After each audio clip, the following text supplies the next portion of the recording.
Good morning, praise the Lord. Blessing for nation મિનિસ્ટ્રીથી હું આપનો ભાઈ સેમ ક્રિશ્ચન.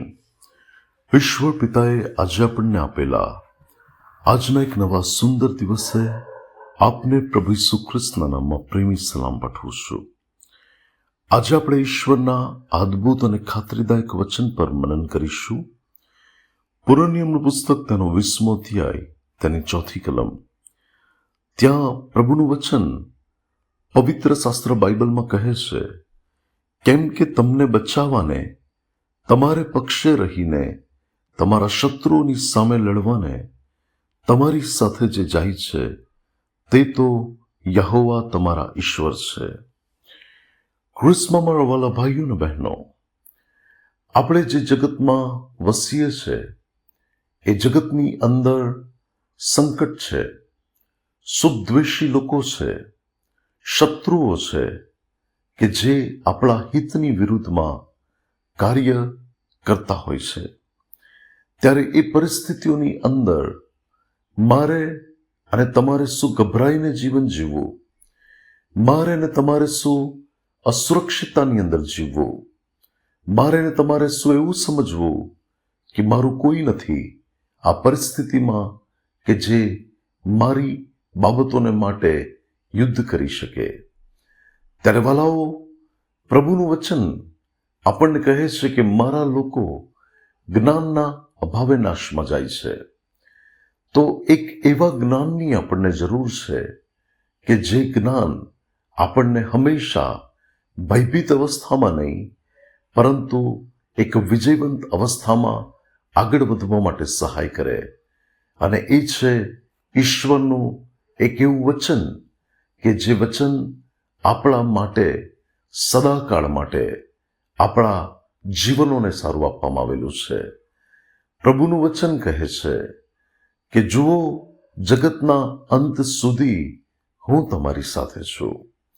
યશાયા 41:10 કહે છે, તું બીશમાં, કેમ કે હું તારી સાથે છું. ત્યારે વાલાઓ, પરમેશ્વર ફક્ત આપણી સાથે છે એટલું જ નહીં, પણ પ્રભુનું વચન કહે છે કે તને બચાવવાને, તારા પક્ષમાં રહીને તારા શત્રુઓની સામે લડવાને તમારી સાથે જે જાય છે તે તો યહોવા તમારા ઈશ્વર છે. જે પ્રભુ આપણી આગળ જશે અને એ પરમેશ્વર આપણા પક્ષમાં રહીને આપણા શત્રુઓની સામે લડશે. આપણા શત્રુઓ એ તો અંધકારની તાકાતો છે, શૈતાન અને એનું સૈન્ય છે, અને એવા વ્યક્તિઓ છે કે જે આપણા હિતની વિરુદ્ધમાં કામ કરી રહ્યા હોય. ત્યારે વાલાઓ, મારે ને તમારે લડવાનું નથી, પરંતુ પ્રભુ કહે છે કે તમારે શાંત રહેવાનું છે. એ યુદ્ધ વાલાઓ પ્રભુને લડવા દો. જ્યારે ગોલિયાતનો સામનો દાઉદને કરવાનો હતો, ત્યારે દાઉદ જાણતો હતો કે પ્રભુ મારા પક્ષમાં છે, અને તેણે જાહેર કરી દીધું, આ યુદ્ધ મારું નથી પરંતુ મારા પરમેશ્વરનું છે. અને આપણે જાણીએ છીએ, એક સામાન્ય ઘેટા પાળક દાઉદે એક મહાન અને પરાક્રમી અને શૂરવીર એવા યોદ્ધાને એણે ભોંય ભેગો કરી દીધો. પરંતુ એ બાબતોની પાછળ જે શક્તિ હતી, જે સામર્થ્ય હતું કે જેણે તેને વિજય આપ્યો, એ તો પરમેશ્વરની ઉપસ્થિતિ કે જે દાઉદની આગળ ગઈ, કે જેણે એ શત્રુને પાડી દીધો. જ્યાં દાઉદ માટે વિજયની ઘોષણા કરવામાં આવી.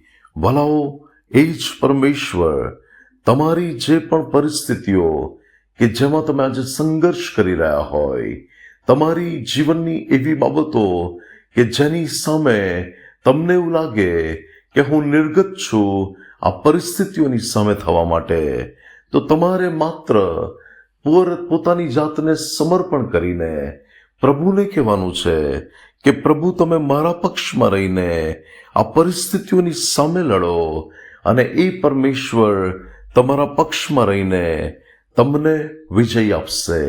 એ તમારી પરિસ્થિતિઓમાં તમને અદ્ભુત રીતે તમારી પ્રાર્થનાઓના જવાબ આપશે અને તમે પ્રભુના મહાન કાર્યને તમારા જીવનમાં પ્રગટ થયેલું જોશો.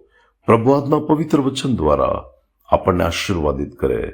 આવો આપણે પ્રાર્થના કરીએ. સ્વર્ગમાંના અમારા પ્રેમાળ પિતા, અમારા કૃપાળુ અને દયાળુ ઈશ્વર, અમે તમારા કૃપાના સિંહાસન પાસે નમીએ છીએ. પ્રેમાળ પિતા, હું તમારો સેવક પ્રાર્થના કરું છું કે તમે તમારા લોકોના માટે અદ્ભુત અને મહાન કાર્ય કરો.